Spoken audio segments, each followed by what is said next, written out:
Amigo e amiga, que bom ter você com a gente nesses 10 dias de oração. Melody Mason, em seu fantástico livro intitulado Ouse Pedir Mais, conta uma interessante história sobre um rei compassivo que todos os anos em seu império concedia o Dia da Graça. Neste dia, todos os súditos vinham até a porta do palácio e pediam o que quisessem que lhes seria concedido.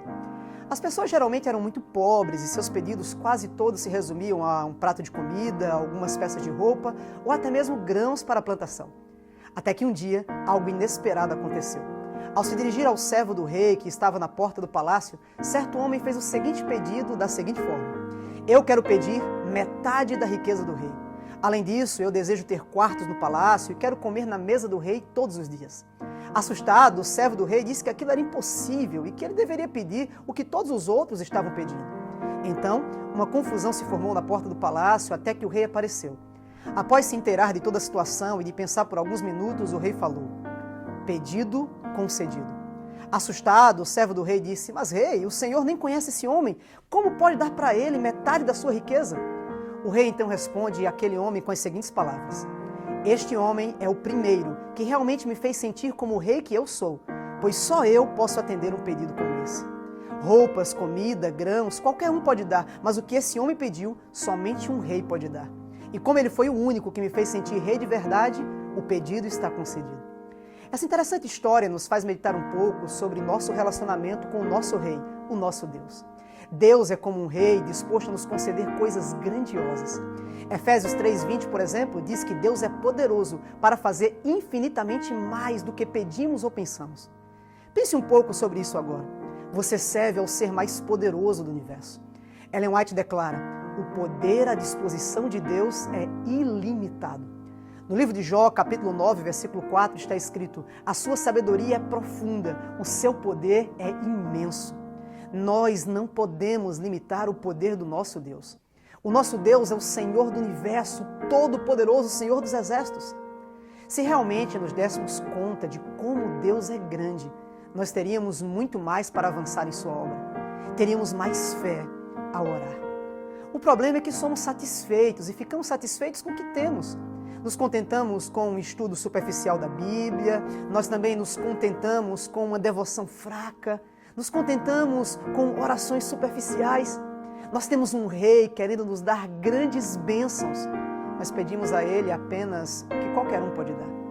Há uma declaração intrigante de Ellen White que diz o seguinte: enquanto a igreja se satisfizer com as pequenas coisas, deixará de receber as grandes coisas de Deus.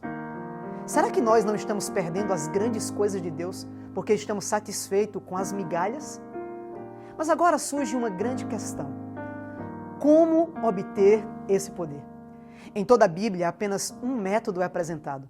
Simples, mas profundo. Apenas 6 letras: oração. Quando analisamos a Bíblia, percebemos que os maiores homens e mulheres eram pessoas de oração. Moisés escreve: prostei-me perante o Senhor 40 dias e 40 noites. Sobre Daniel é dito: e 3 vezes ao dia ele se punha de joelhos, orava, dava graças diante do seu Deus. Sobre a vida de Ana está escrito: ela com amargura de alma orou ao seu Deus e chorou muito diante dele.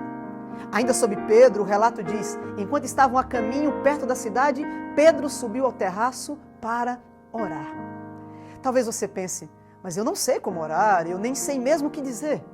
Aqui vale colocar as palavras que encontramos no livro Caminho a Cristo. A oração é o abrir do coração a Deus como um amigo. E ainda, a oração não faz Deus descer até nós, mas eleva-nos a Ele.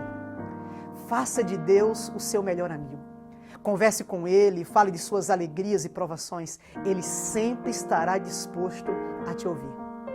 Eu quero encerrar agora te dando 4 dicas práticas de oração. Se você praticá-las, eu tenho certeza que isso vai te fortalecer. Vamos lá. Primeira dica: separe um tempo específico para oração.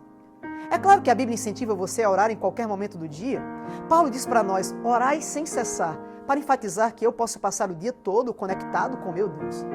Mas analisando a vida de Jesus aqui na terra, percebemos que ele separava um tempo específico para orar ao seu Pai. Marcos 1,35 diz: de madrugada, quando ainda estava escuro, Jesus se levantou-se, saiu de casa, foi para um lugar deserto e ficou ali orando.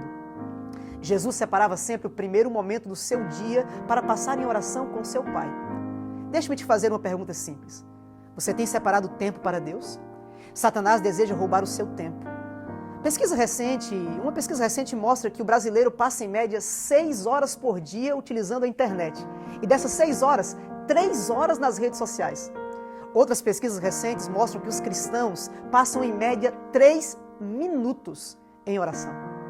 Eu acho por isso que João Piper escreveu: uma das maiores utilidades das redes sociais será provar no último dia que a falta de oração não foi por falta de tempo.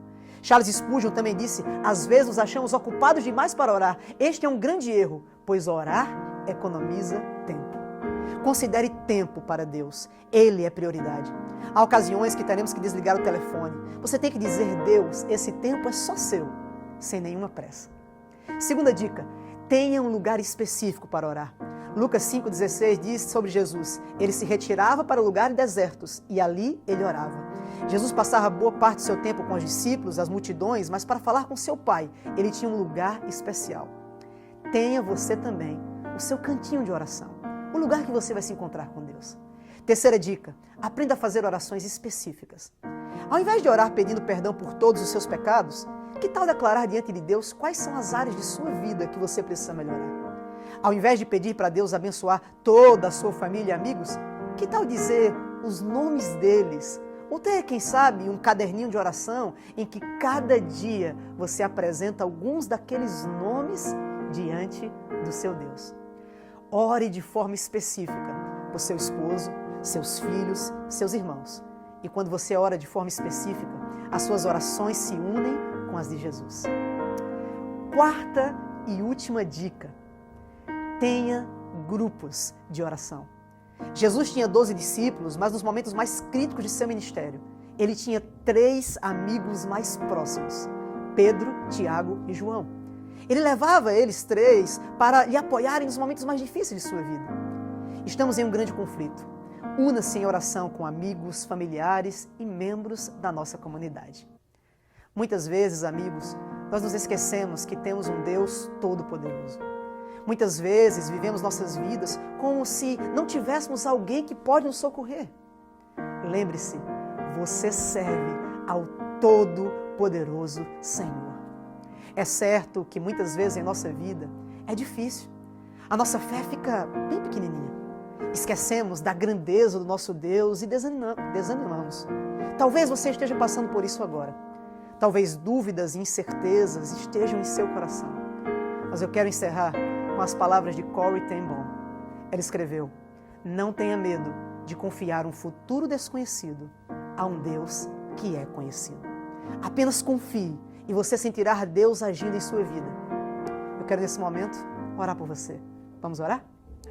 Querido Deus, abençoe o nosso amigo e amiga que parou alguns minutos para assistir esse vídeo em nossas redes sociais. Que a tua mão poderosa esteja sobre ele, abençoando ele e sua família. Talvez alguns estejam passando por momentos difíceis agora. Que eles possam sentir o Senhor ao lado deles. Abençoa, Senhor, toda a nossa comunidade e todos aqueles que vierem ao encontro da tua palavra. Que a tua bênção esteja conosco. Nós oramos em nome de Jesus. Que Deus abençoe você.